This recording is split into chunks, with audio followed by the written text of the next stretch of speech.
नमस्कार प्यारे बच्चों। स्वागत है आप सभी का 10 कदम के इस वीडियो लेक्चर प्रोग्राम में। तो सारे टीचर्स ने अपने अपने वो सारे टॉपिक्स पुट अप किए हैं जो आपके आगे की प्रिपरेशन में बहुत ज्यादा इंपॉर्टेंट है। ठीक है, हर वो टॉपिक जो टीचर आपको डील कर रहा है इस वीडियो लेक्चर में, कहीं ना कहीं उसका यूज डेफिनेटली, चाहे बाय मींस ऑफ प्रीलिम्स हो, चाहे बाय मींस ऑफ मेंस हो, हर मायने में कहीं ना कहीं बहुत फायदा होने वाला है। And that is our contribution for your preparation. तो अपनी प्रिपरेशन को और पुशअप करने के लिए आप एक और टॉपिक से जुड़ते हो। आप देख सकते हो पीछे जो यहाँ पे एक टॉपिक है मेंस का, हम डील करेंगे इसको कैसे डायमेंशन हम लेकर के आते हैं। तो बुंदेलखंड की जो लाइफलाइन है, केन बेतवा लिंकिंग प्रोजेक्ट, ये कुछ दिन पहले चर्चा में थी और इसका अनाउंसमेंट किया गया और इसी प्रोजेक्ट को मैं डील कर रहा हूं, ध्यान से सुनना। ठीक है, तो जो प्रोजेक्ट है केन बेतवा लिंकिंग प्रोजेक्ट, ये जो केन है, मैं दोनों नदी के बारे में थोड़ा डिस्कस कर देता हूं, थोड़ा सा डील कर दूंगा, फिर मैं आऊंगा इसकी ऐतिहासिक पृष्ठभूमि में। तो ये है Ken Betwa linking project. Linking linking project. तो ये जो प्रोजेक्ट है, जो परियोजना है, ये पूरे भारत की ये जो परियोजना है, ठीक है, इसका हम थोड़ा सा बात करेंगे कि इसकी जो पृष्ठभूमि है, जो बैकग्राउंड है। दूसरा हम बात करेंगे इसके लिए जो सरकार की व्यवस्था, सरकार का जो फ्रेमवर्क है, उसकी हम बात करेंगे। उसके साथ साथ इनका जो उद्देश्य है, क्या आखिर ये उद्देश्य है, या फिर उद्देश्य के स्थान पे हम बात करेंगे इस परियोजना का, इस परियोजना के बारे में बात करेंगे, परियोजना के बारे में, है ना। और फिर इस परियोजना से ही, है ना, इसको मैं शॉर्ट में लिख देता हूं, केन बेतवा लिंकिंग प्रोजेक्ट, ऐसा करके। साथ में केन बेतवा लिंकिंग प्रोजेक्ट के इसके दोनों लाभ क्या है और इसके नुकसान क्या है, और साथ में इनके नुकसान से बचने के लिए, है ना, नुकसान से बचाने के लिए सरकार क्या विचार कर रही है, सरकार का सरकार की व्यवस्था क्या है। मैंने नुकसान कहीं ना कहीं हो सकता है, कुछ परियोजनाएं कुछ मुसीबतों को लेकर के आती हैं, बट सरकार का पर्पस ये होता है कि हम उस योजनाओं से केवल जन कल्याण करें और साथ ही साथ जनता को वो हर कुछ प्रयास, हर कुछ सप्लाई करें, हर कुछ उपलब्ध कराएं जो उसके डेवलपमेंट के लिए बेहतर है, क्योंकि भारत में जन कल्याण कहीं ना कहीं सरकार का प्रायोरिटी होता है। ठीक है, तो ये थ्योरेटिकल पॉइंट ऑफ व्यू से हम स्टार्ट करते हैं इसको। केन बेतवा लिंकिंग प्रोजेक्ट को स्टार्ट करने से पहले, जैसा मैंने बोला कि हम इसके ढांचे पे बात करेंगे, पहले पृष्ठभूमि की बात करता हूं। तो पहला जो पृष्ठभूमि आपको मिलता है यहां पर, और ध्यान रखना ये जो टॉपिक है, ये जो विषय हमारा है, ये इंडियन ज्योग्राफी में तो आए, ये इंडियन ज्योग्राफी से जुड़ा हुआ है, इंडियन ज्योग्राफी पे जुड़ा हुआ है, भारतीय भूगोल से लेकर के। साथ में दूसरा, ये एनवायरमेंट से भी जुड़ता है। तीसरा, ये छत्तीसगढ़ की ज्योग्राफी से जुड़ सकता है, कैसे। चौथा, इसको हम ऐसे के हिसाब से ले सकते हैं। तो ये बहुत सारे मल्टी डायमेंशन अप्रोच से मैं इसको डील कर रहा हूं। ठीक है, तो ध्यान ही रखना है कि इस टॉपिक को पढ़ते समय कि कैसे कहीं ना कहीं ये इन सारे के सारे विषयों को टच करेगा। चलिए, तो जो पृष्ठभूमि है, पृष्ठभूमि ऐसी है कि 19 सेंचुरी की बात है, 19वीं शताब्दी में जब हम ब्रिटिश भारत की बात करते हैं, तो उस ब्रिटिश भारत में, है ना, पैराग्राफ आपको बनाना है, मैं इसकी पृष्ठभूमि तैयार करता हूं, कैसे सिनॉप्सिस बनाते हैं, कैसे किसी विषय को डील करते हैं। तो 19वीं शताब्दी में ब्रिटिश भारत में, ठीक है, जो एक आर्थर कॉटन नाम के व्यक्ति थे, आर्थर जो कॉटन नाम के व्यक्ति, ये ब्रिटिश सेना में, है ना, उस समय हुआ करता था, इतिहास में आप पढ़ते हैं, मद्रास प्रेसिडेंसी। तो इस मद्रास प्रेसिडेंसी के ब्रिटिश सैन्य अधिकारी थे। तो सैन्य अधिकारी होने के साथ साथ इनका काम था साथ में सिंचाई की भी व्यवस्था, सिंचाई से संबंधित जो भी इंजीनियरिंग इस्तेमाल करना होता है कि कैसे सिंचाई की व्यवस्था को बेहतर करें, क्योंकि ब्रिटिश भारत में अंग्रेजों को नहीं पता था कि आगे चल के उनको भारत छोड़ना पड़ेगा। वो यहाँ रहने की व्यवस्था कर रहे थे और रह रहे थे, इसलिए भारत में व्यवस्था दे रहे थे। भारत में बहुत सारी चीजें आज भी अंग्रेजों की व्यवस्था का एक परिणाम देखने को मिलता है, झलक देखने को मिलता है, नमूना देखने को मिलता है। आर्थर कॉटन ने थीम ये बनाई थी कि मैं गंगा नदी को गंगा नदी को गंगा से सीधे उसने प्लान बनाया था कावेरी को जोड़ने का। किसको जोड़ने का? गंगा से कावेरी को जोड़ने का। कि सोचो कहां गंगा है। हमारे इंडिया के मैप में आप देखोगे तो इंडिया के मैप में नॉर्थ में गंगा बहती है, ठीक है, और साउथ में बहता है, कौन बहता है? कावेरी। दिस इज गंगा, ठीक है, और नीचे कौन बहती है? कावेरी। कावेरी कहलाती है दक्षिण भारत की गंगा, भारत की गंगा। तो इन दोनों को जोड़ना चाह रहे थे। इन दोनों को जोड़ने का पर्पस ये था ताकि हमारे भारत में सिंचाई संसाधन का विकास हो सके, ठीक है। माने ये जो पृष्ठभूमि हम तैयार कर रहे हैं कि 19वीं शताब्दी में ब्रिटिश भारत में एक व्यक्ति थे, उनका नाम था आर्थर कॉटन, जो मद्रास प्रेसिडेंसी में इस पद पर थे और ये काम करते थे। उन्होंने, उनका थीम, उनकी सोच ये थी कि गंगा को कावेरी से जोड़ना, है ना। किनकी सोच थी ये? आर्थर कॉटन की सोच थी कि कावेरी को किससे जोड़ना? गंगा से जोड़ना, ताकि आखिर इसके लाभ क्या मिलते हैं? इसके लाभ क्या मिलते हैं?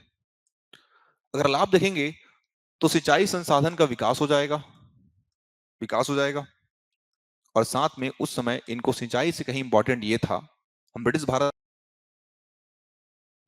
नौवहन की व्यवस्था को बढ़िया करने के लिए,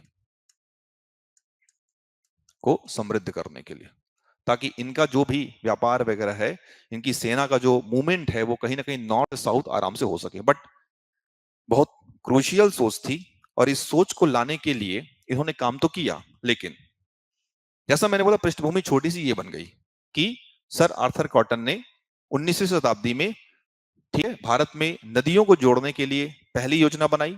लेकिन ये योजना किन नदी के लिए थी? गंगा को कावेरी से जोड़ने की परियोजना थी, जो कि थोड़ा मुश्किल था। मैंने भारत में ये सोच आई कहां से? सोच कौन सी? लिंकिंग प्रोजेक्ट की। दूसरा जो पॉइंट यहां दिख रहा है, सरकार, जो वर्तमान सरकार है उसका फ्रेमवर्क क्या है, क्या उसने तैयारी कर रखी है।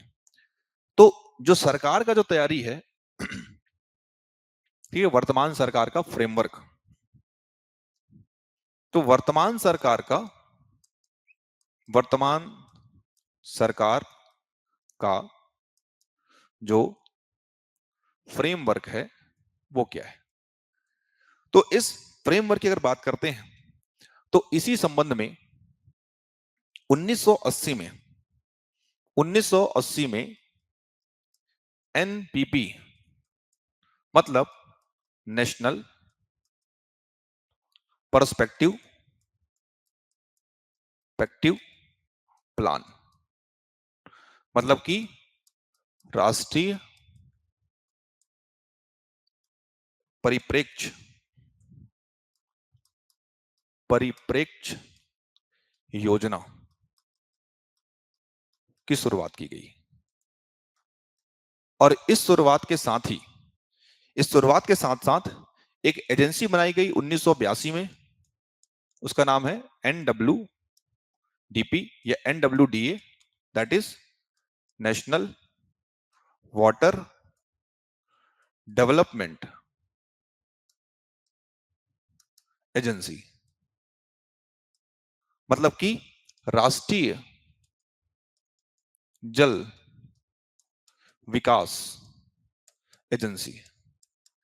तो ये जो एजेंसी है, इसका काम है कि इस वर्तमान सरकार की फ्रेमवर्क, जो एनपीपी यहां देख रहे हो, राष्ट्रीय नेशनल प्रोस्पेक्टिव प्लान, राष्ट्रीय परिप्रेक्ष्य योजना की शुरुआत जो किए हैं, इसका मकसद ये है कि एनपीपी का जो थीम क्या है, एनपीपी का जो मुख्य उद्देश्य है, ये मुख्य उद्देश्य उसी सर आर्थर कॉटन की योजना को ही जमीनी स्तर पर लागू करना। इसका उद्देश्य है कि नदियों को जोड़ने के लिए काम करना, नदियों को क्या करने का? जोड़ने का कार्य करना का कार्य, ये हम देख रहे हैं। और ये जो कार्य है, इसका संचालन, इसका जो क्रियान्वयन है, संचालन और जो क्रियान्वयन है, ये क्रियान्वयन जो बेसिकली कौन करता है? ये करता है जल शक्ति मंत्रालय, शक्ति मंत्रालय, केंद्रीय जल शक्ति मंत्रालय, जो इस पूरे कार्य को एग्जीक्यूट करता है ताकि भारत में सिंचाई की व्यवस्था हो सके। तो ये फ्रेमवर्क सरकार का है। और सरकार ने कहीं ना कहीं इन योजनाओं को दो घटकों में बांटा है। एनपीपी की जो योजना है, एनपीपी की योजना के दो घटक हैं। योजना के दो घटक, कैसे दो घटक हैं कि ये इन्होंने पूरे भारत को दो पार्ट में डिवाइड कर दिया है। और दो पार्ट में डिवाइड तो ऐसा किया है, भाई सर आर्थर कॉटन का जो सोच तो that was a bit kind of different यार, कि नॉर्थ में गंगा को सीधे कावेरी से जोड़ देना, माने भारत की गंगा को दक्षिण भारत की गंगा से जोड़ देना, इनकी सोच थी। इन्होंने बोला लेट्स बिट डाउन कि यार चलो हम इसको दो पार्ट में डिवाइड कर देते हैं। हिमालयी नदियों को जोड़ना, हिमालयी नदियों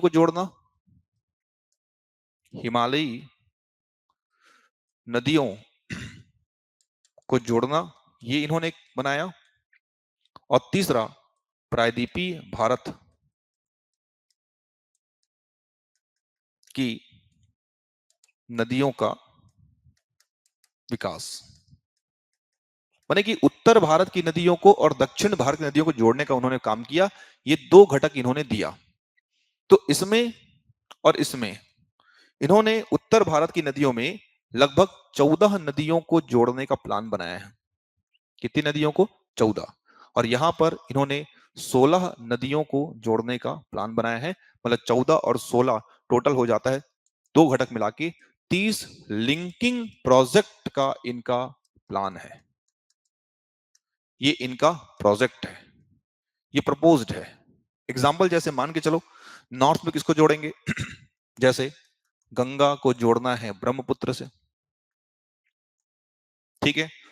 जैसे अब आप लोग प्रीलिम्स की बात कर रहे हैं तो प्री में देखो आपने गंगा भी पढ़ा है, ब्रह्मपुत्र भी पढ़ा है, तो समझ सकते हैं कैसे जोड़ने की बात हो रही है। दूसरा, गंगा को गंडक से जोड़ना, ठीक है। और तीसरा, घाघरा को कोसी से जोड़ने का प्लान बनाया जा रहा है। घाघरा को कोसी से जोड़ने का प्लान बनाया जा रहा है। कोसी जो कि बिहार का शोक कहलाती है, वैसे ही महानदी को गोदावरी से जोड़ने का प्लान बनाया जा रहा है। दूसरा, गोदावरी को कृष्णा से जोड़ने का प्लान बनाया जा रहा है। और वैसे ही छत्तीसगढ़ में महानदी को इंद्रावती से जोड़ने का हाल फिलहाल में ये न्यू प्रपोज्ड प्रोजेक्ट है। इसलिए मैंने कहा कि छत्तीसगढ़ में भी नदी जोड़ो परियोजनाएं कहीं ना कहीं जमीनी स्तर पर लाई जा रही हैं। और इन सारे के सारे योजनाओं को लाने का जो पर्पस क्या है, ताकि ये जो एनपीपी कहीं ना कहीं एक नदी के बेसिन को दूसरे नदी के बेसिन से जोड़ने का प्रयास कर रही है। इसलिए इसका जो उद्देश्य है, पहला तो नदियों को जोड़ने का कार्य करना, और दूसरा अंतर, जो यहां पे अंतर बेसिन हस्तांतरण, अंतर बेसिन हस्तांतरण, तो अंतर बेसिन हस्तांतरण के माध्यम से माध्यम से जल संसाधन का विकास करना। जल संसाधन का क्या करना? विकास। जब तक वाटर रिसोर्स नहीं रहेंगे तब तक भारत में, जैसे विशाल जनसंख्या वाले देश में, क्राइसिस वाटर का बढ़ता जा रहा है, पॉपुलेशन बढ़ रही है, बट जब तक वाटर रिसोर्स नहीं बढ़ेंगे तब तक भला बताओ उस पॉपुलेशन को पालेगा कौन? सो बिकॉज इन सारे के सारे पॉपुलेशन को पालने के लिए इन सारे के सारे रिसोर्सेज को बेहतर करना बहुत जरूरी है। और उसी का पहला नमूना सर आर्थर कॉटन ने पेश किया है। बट उसको हमारी वर्तमान गवर्नमेंट ने जो एग्जीक्यूट किया है 1980 के दशक में, जो हम देखेंगे आगे चल के, केन बेतवा लिंकिंग प्रोजेक्ट के तौर पर।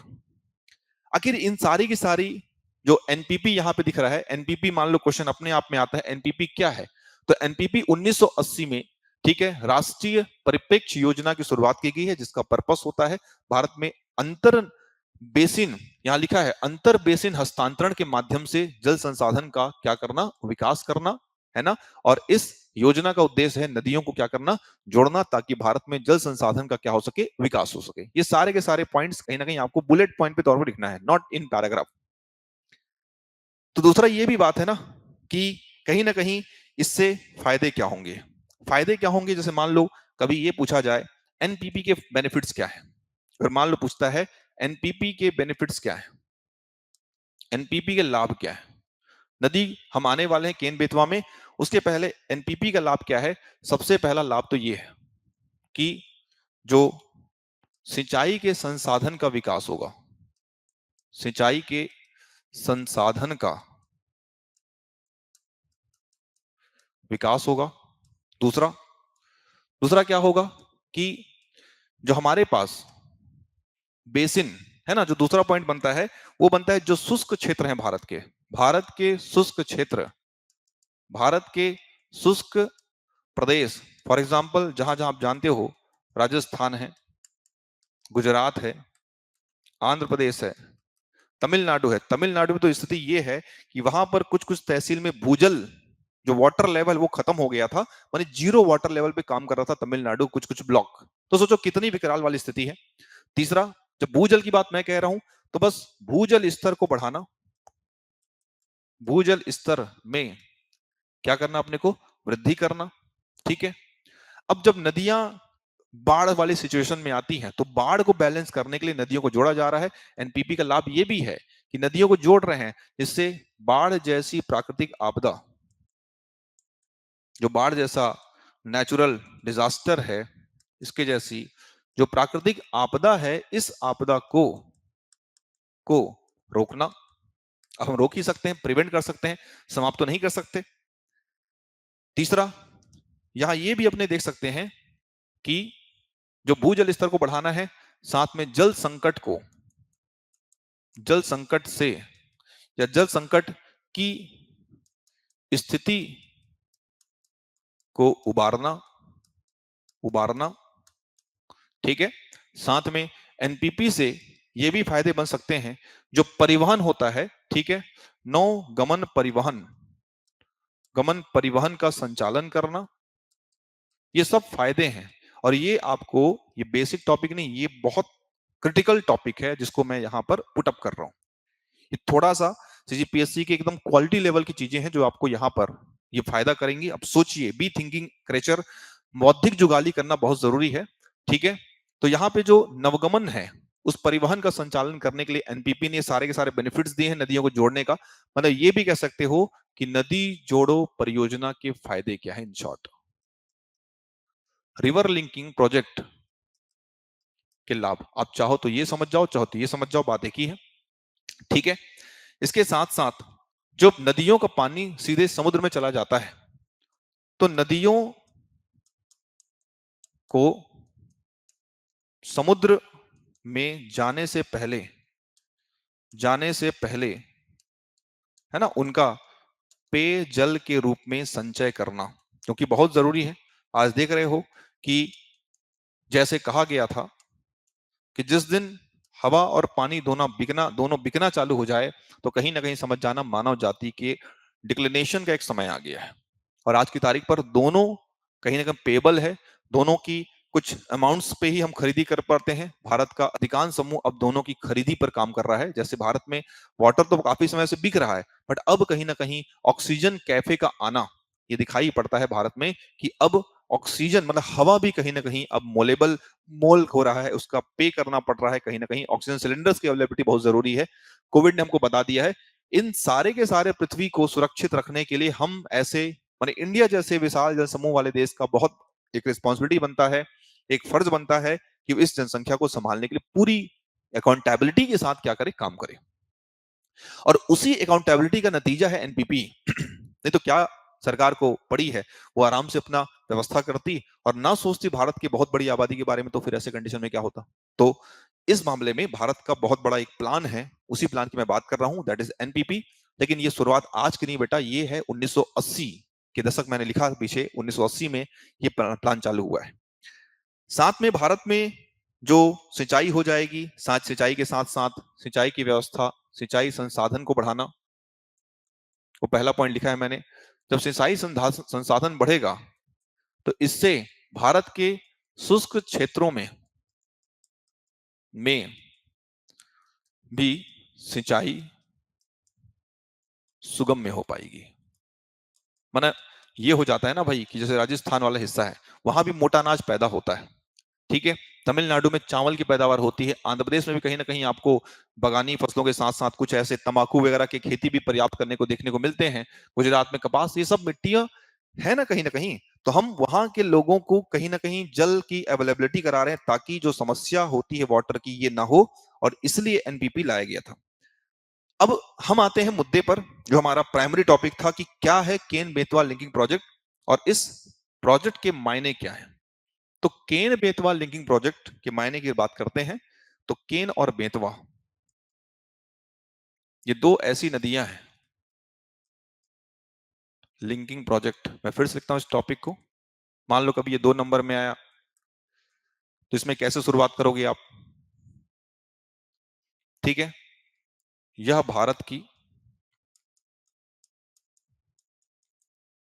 पहली नदी जोड़ो परियोजना है। आप कभी भी किसी भी टॉपिक को लिखते हो, आप उसको सिंपल वर्ड्स में लिखना चालू करो, और उसके लिए आपको सिनॉप्सिस बनाने की आवश्यकता है। कभी भी किसी भी टॉपिक को प्रैक्टिस करते हैं तो पहले सिनॉप्सिस बनाइए, मेन वाले आंसर शीट पे नहीं, मेन वाली कॉपी पर नहीं, ये आपको पहले से प्री प्रैक्टिस करना पड़ेगा ताकि आप कहीं ना कहीं उस समय तुरंत के तुरंत इन सारी चीजों को क्या कर सके, बेहतर कर सके। तो इस के बारे में मैं थोड़ा सा परिचय दे देता हूं, वही परिचय लिखूंगा। ठीक है, सिनॉप्सिस कहने का मतलब ये है कि जो हमारे पास ये केन बेतवा लिंकिंग प्रोजेक्ट है, केन बेतवा लिंकिंग प्रोजेक्ट, तो इसमें सिनॉप्सिस में पहला अपन बनाते हैं इसका पृष्ठभूमि क्या बनेगा, इसका भी हम बना सकते हैं पृष्ठभूमि। दूसरा, ये चर्चा में है। तीसरा, इसके लाभ, इसके नुकसान भी कुछ ना कुछ होंगे, इतना बड़ा प्रोजेक्ट बन रहा है, और उसके लिए समाधान आपने क्या खोजे हैं। क्लियर? तो सबसे पहले जब मैं बात कर रहा हूं, परिचय की बात कर रहा हूं, परिचय पृष्ठभूमि की बात कर रहा हूं, परिचय या फिर पृष्ठभूमि, इस परिचय या पृष्ठभूमि के अंतर्गत पहला मैंने दिया भारत की पहली नदी जो परियोजना है। दूसरा है यह दोनों नदियां, यह दोनों नदियां यमुना की सहायक नदियां हैं। यमुना की दक्षिण व दाएं तट से आने वाली सहायक नदी, आने वाली क्या है यहां पे, सहायक नदी। ठीक है, तो इसमें क्या है ना कि हालांकि दोनों दोनों नदियां ये विंध्याचल से निकलती हैं, विंध्याचल पर्वत इन दोनों का स्रोत है। पर्वत इन दोनों नदियों का स्रोत है, का स्रोत है। अब ये सब डिपेंड करता है कितने नंबर का आपसे पूछा गया है। तो इस परियोजना का विकास क्यों किया गया है, माने इसकी आवश्यकता क्या पड़ी। तो इसमें जो केन के एमपी में अधिशेष जल को, अधिशेष मतलब क्या बोलते हैं, एक्स्ट्रा जल को बेतवा के यूपी वाले क्षेत्र में, यूपी में जाती है बेतवा वाले क्षेत्र में क्या करना, हस्तांतरित करना। मतलब कि कहीं ना कहीं केन के पानी को बेतवा वाले क्षेत्र में क्या करना, शिफ्ट करना, क्योंकि भाई यूपी बहुत अधिक आबादी वाला राज्य है जहां पे बहुत अधिक कृषक भी हैं, तो कृषक को कहीं ना कहीं पानी की आवश्यकता पड़ेगी, और इसीलिए हम इस केन के अधिशेष जल को, इस अधिशेष जल मतलब एक्स्ट्रा जो वाटर है उसको बेतवा नदी में शिफ्ट करें ताकि वहां के लोगों का कहीं ना कहीं जो कृषि के लिए आवश्यक सिंचाई की आवश्यकता है वो उनको मिल सके। लेकिन ये तो हो गए कहीं ना कहीं उसके फायदे। अब मैंने दूसरा पॉइंट बोला है चर्चा में क्यों है, क्योंकि ये भारत की पहली परियोजना है, नदी जोड़ो परियोजना है, और ये दूसरे नदियों के लिए कहीं ना कहीं मॉडल बन सकती है अगर ये सक्सेसफुल हुआ तो। बट मैं बात करता हूं इसके बेनिफिट्स क्या क्या होंगे। अगर मैं इस केन बेतवा लिंकिंग प्रोजेक्ट के सिनॉप्सिस पैटर्न पढ़ रहे हैं, केन बेतवा लिंकिंग प्रोजेक्ट के लाभ क्या क्या है, इसके बेनिफिट्स क्या क्या बनते हैं, तो देखो इसके बेनिफिट्स ये बनते हैं कि जैसे, हालांकि बेनिफिट मैंने लिखा है पीछे कि जो एनपीपी है, नेशनल पर्सपेक्टिव जो प्लान है, उसका तो योजना का मकसद ही है सिंचाई क्षमता में क्या करना, वृद्धि। तो सेम आंसर यहां होगा, यहां भी क्या होगा, सिंचाई क्षमता में क्या करना, वृद्धि करना, पहला उस क्षेत्र की। दूसरा, ये जो नदियां है ना ये बुंदेलखंड में बहती हैं, नॉट बघेलखंड। तो एमपी का हिस्सा है बुंदेलखंड में जो कि बुंदेलखंड के शुष्क क्षेत्र में, सूखा क्षेत्र है, उतना अच्छा उपजाऊ क्षेत्र नहीं है, उस क्षेत्र में शुष्क क्षेत्र में सिंचाई के संसाधन, सिंचाई के संसाधन की उपलब्धता कराना।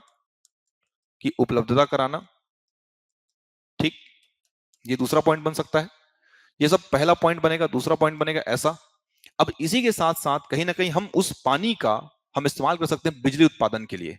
आपको मैं सिनॉप्सिस पैटर्न पढ़ा रहा हूं, आप चाहो तो लाइन से लिख सकते हो, इसको यहां शिफ्ट कर सकते हो, ये डिपेंड करता है आपके प्रेजेंटेशन स्किल पर। ठीक है। तीसरा हम सोच सकते हैं, बी थिंकिंग क्रेचर, बौद्धिक जुगाली पर विश्वास करें, बार बार कहता हूं, मेंस सोचने का ही विषय है। ठीक है, और ऐसे प्रश्न में सोचना पड़ेगा, और पिछले 2 साल से मेंस में ऐसे ही प्रश्न आते जा रहे हैं जिसमें आपको सोचना पड़ सकता है। किसी विषय को उठा देख लीजिए, जहां पे रटा रुटाए आंसर के लिए कोई स्थान नहीं है।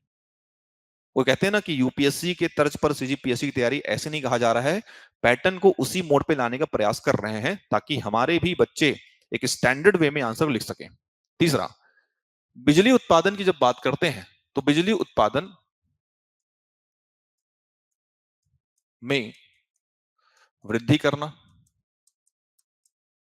और इसमें 2 प्रकार का उत्पादन होता है, जैसे कि एक तो जल विद्युत क्षमता, यहां पे इन्होंने 100 जो क्षमता यहां पे है 100 मेगावाट बिजली उत्पादन की क्षमता यहां पर तय की है, और साथ में दूसरा जो सोलर एनर्जी से इन्होंने 27 मेगावाट का यहां पे रखा है प्रोजेक्ट। 100 मेगावाट और कितना 27, तो बिजली भी पैदा हो रही है कहीं ना कहीं। साथ में वाटर सप्लाई हो रहा है, पेयजल की आपूर्ति हो रही है, पेयजल की आपूर्ति हो रही है, पेयजल की क्या हो रही है यहाँ पे, आपूर्ति हो रही है। ठीक, तो ये साथ में क्या है ना, जब सूखा क्षेत्र है तो सूखे क्षेत्र में लोग क्या करेंगे, खेती नहीं कर पाएंगे, तो यहां से लोग मूव कर रहे हैं। तो बुंदेलखंड जैसे शुष्क क्षेत्र से, है ना, रोजगार के कारण जो पलायन हो रहा है, उस पलायन को, माइग्रेशन को रोकना। ठीक, ये कहीं ना कहीं इसके बेनिफिट है। हो सकता है पूछ ले केन बेतवा लिंकिंग प्रोजेक्ट का फायदा बताइए, तो पहला सिंचाई क्षमता में वृद्धि, दूसरा बुंदेलखंड के शुष्क क्षेत्र में सिंचाई के संसाधन की उपलब्धता कराना, तीसरा पेयजल की आपूर्ति कराना, बिजली उत्पन्न करवा दे रहे हम लोग 2 तरीके से, जल विद्युत क्षमता 100 मेगावाट की, और सोलर एनर्जी कितनी 27 मेगावाट की, और साथ में यहां से रोजगार के लोग जो मूव कर रहे हैं उसको रोक देना। कितने फायदे हैं, लेकिन नुकसान भी है। जो उसके कॉन्स हैं केन बेतवा लिंकिंग प्रोजेक्ट के, नुकसान अगर बात करते हैं, केन बेतवा लिंकिंग प्रोजेक्ट, आप नाम बदल दो प्रोजेक्ट का, बाकी फायदा यही होना है, नुकसान यही होना है। तो जहां पर ये बुंदेलखंड है वहीं पर पन्ना नेशनल पार्क, तो पन्ना नेशनल पार्क जो कंजर्वेशन एरिया है, जो कहीं ना कहीं ये संरक्षण क्षेत्र है इनका, तो इस संरक्षण क्षेत्र जो है ना, ये जल डुबान वाले या जलमग्न हो जाएगा ऐसा हुआ तो ऐसे में ये कह सकते हैं कि इस हिस्से में जो केन बेतवा लिंकिंग प्रोजेक्ट से पहला जो हानि क्या हो रहा है, पहला जो नुकसान हो रहा है कि पन्ना जो कंजर्वेशन एरिया है, संरक्षित क्षेत्र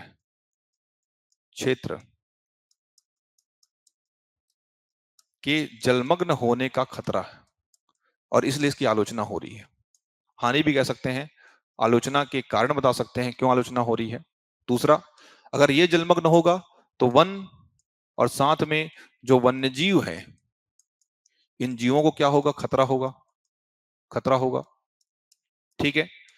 तीसरा, यहां पर कहीं ना कहीं जो आप बनाओगे ना परियोजना, तो जोड़ने के लिए वनों की फिर से क्या होगी, यहाँ पे कटाई होगी, जिससे कि पर्यावरण, अभी समस्या चली रहा है जलवायु परिवर्तन, पर्यावरण असंतुलन की स्थिति बनेगी, की स्थिति निर्मित होगी।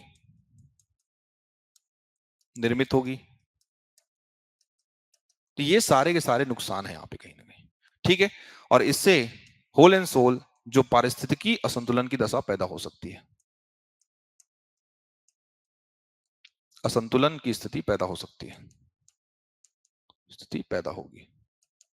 तो ये कहीं ना कहीं ये नुकसान है। अब सरकार घेरे में है, तो सरकार ने क्या किया है, ऐसे में गवर्नमेंट अब क्या कर रही है, दोबारा से इस पे सोचा जाएगा, मतलब सरकार के समाधान क्या है। सरकार के समाधान ये है कि समाधान, अब देखो ऐसे में तो सरकार का फंसना तय है। सरकार ने समाधान ये किया है, पहला कि हम इस प्रोजेक्ट के लिए रिव्यू कमेटी, मतलब कि जो दोबारा से पुनर्विचार समिति बनाई गई है, समिति बनाई गई है, पहला पुनर्विचार समिति का गठन किया गया है। दूसरा जो है, इससे कहीं ना कहीं सोचा गया है कि संतुलित विकास, मतलब कि कैसा विकास, कोशिश ये कर रहे हैं भाई, क्योंकि ये भी चीजें जरूरी है सारी की सारी और ये भी चीजें जरूरी है, तो इसलिए संतुलित विकास के आधार पर कार्यशैली तैयार की जाएगी, फ्रेमवर्क तैयार किया जाएगा ताकि फायदा हो, नुकसान कम हो। ठीक है, इन्वायरमेंटल जो यहां पे पर्यावरणीय दशाओं को ध्यान में रख के विकास किया जाएगा।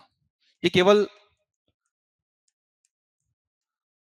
डायमेंशन फैलाने का तरीका है, बाकी आप एक ही उत्तर को तोड़ तोड़ के 3-3 पॉइंट में भी कन्वर्ट कर सकते हो।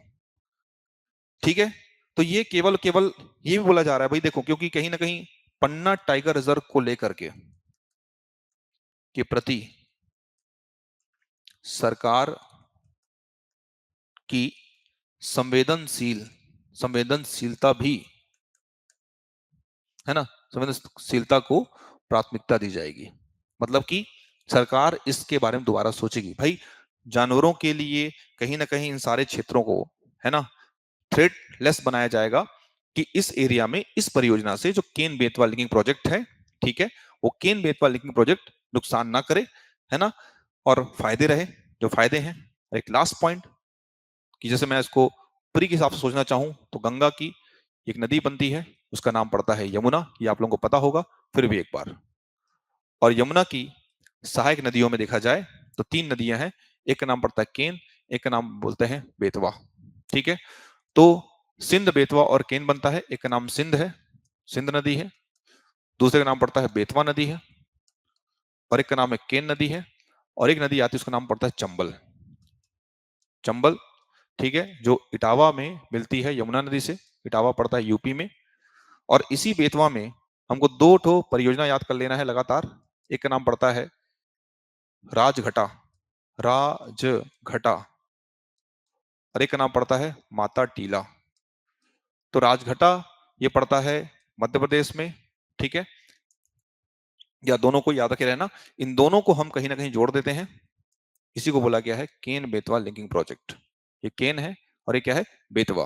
तो केन बेतवा लिंकिंग प्रोजेक्ट ये इस प्रकार से यहाँ पर लोकेट होता है। क्षेत्र पूरा पड़ता है बुंदेलखंड का, तो हम बुंदेलखंड को बचाने के लिए इस प्रोजेक्ट को लेकर के मल्टी डायमेंशन अप्रोच में हम चीजें देखे हैं।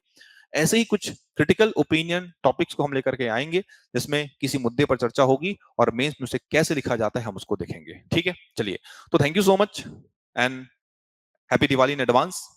अच्छे से चीजों को समझिए और इस 10 कदम का फायदा उठाइए, ऐसा मैं सोचता हूं कि हमारा प्रयास आपके सफलता के लिए है, तो आप बिल्कुल इसका यूज करें जितना हो सके मैक्सिमम।